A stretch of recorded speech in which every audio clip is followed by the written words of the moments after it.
बहुत common question जो मुझसे पेशेंट्स अक्सर ओपीडी में पूछते हैं कि मैम क्या मुझे आईयूआई कराना चाहिए या आईवीएफ कराना चाहिए।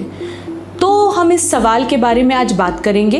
हाय, I am doctor Nidhi Tripathi, centre head Birla fertility Noida. तो क्या हमको आईयूआई पहले करना चाहिए या आईवीएफ ट्राई करना चाहिए, इसके लिए पहले ये समझना ज़रूरी है कि ये प्रोसेस आखिर है क्या। आईयूआई का मतलब इंट्रायूट्राइन इंसेमिनेशन, यानी हम हस्बैंड का सीमेन सैंपल लेते, उसे प्रोसेस करके motile sample we insert inside uterus near to tubes. जैसे कि आप इस मॉडल से समझ सकते हैं, नेचुरल इंटरकोर्स में semen is deposited somewhere in the vagina, but जब हम आईयूआई करते हैं तो एक बहुत बारीक पतले ट्यूब से ये सैंपल वॉश करने के बाद यूट्रस में यहाँ पे डालते हैं।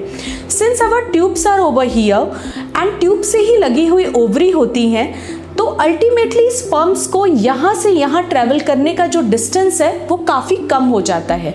सो in a way you can say it is a step ahead of the natural conception. But yes, since सारी चीज़ें इंटरनल हैं कि क्या स्पर्म पहुंचेगा या एग को फर्टिलाइज करेगा, we can't make out these things exactly.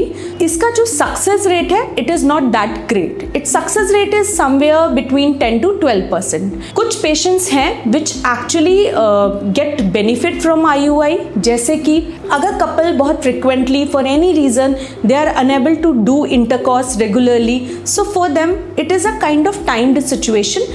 ऐसे पेशेंट्स के लिए अच्छा है। या फिर माइल्ड इनफर्टिलिटी है, मेल्ड इनफर्टिलिटी है, उनकी मोटिलिटी थोड़ी रिड्यूस है, ऐसे पेशेंट्स के लिए बहुत कारगर है। या पेशेंट्स को वेजिनिस्मस की समस्या है, यानी कि वो नेचुरल इंटरकॉर्स नॉर्मली पेशेंट्स की तरह से नहीं कर सकती है, ऐसे पेशेंट में ये अच्छा होता है। या हस्बैंड में एजोस्पर्मिया है, यानी कि हस्बैंड के सीमेन में कोई भी स्पर्म विजिबल नहीं है, ऐसे केस में हम डोनर सैंपल के द्वारा आईयूआई कर सकते हैं। अब हम आईवीएफ की बात करते हैं। आईवीएफ का मतलब है in vitro fertilization. In vitro का मतलब है कोई भी ऐसी प्रक्रिया जो आपके शरीर के बाहर हो रही है। So since fertilization is happening in the lab outside the body, इसलिए हम इस प्रोसेस को आईवीएफ कहते हैं। इसमें हम फीमेल के एग उनके शरीर के बाहर निकालते हैं, हस्बैंड के स्पर्म लेते हैं और एक असिस्टेड मेथड से फर्टिलाइजेशन कराते हैं, इसलिए इस प्रोसेस को हम आईवीएफ कह रहे हैं। लैब में ही आगे हम 4 से 5 दिन तक उस एम्ब्रियो को कल्चर कराते हैं, उसके बाद या तो डायरेक्टली यूट्रस में ट्रांसफ़र करते हैं या फिर हम नेक्स्ट मंथ ट्रांसफ़र करते हैं। उस समय हम उस एम्ब्रियो को फ्रीज कर देते हैं।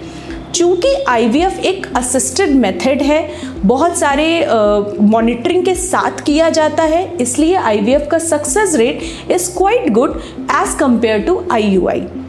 पर कुछ ऐसे एग्जाम्पल्स हैं जब हमें आईयूआई में समय वेस्ट नहीं करना चाहिए, जैसे कि अगर फीमेल की एज 35+ है, उसकी जो ड्यूरेशन ऑफ इनफर्टिलिटी है, जिस समय से वो कोशिश कर रही है वो बहुत लंबा समय है, उसका AMH यानी कि एग रिजर्व बहुत कम है, उसका ट्यूब ब्लॉक्ड है, या सिवियर मेल इनफर्टिलिटी है, यानी कि काउंट बहुत ज़्यादा मेल सीमेन एनालिसिस में कम आया है, मोटिलिटी बहुत कम आई है।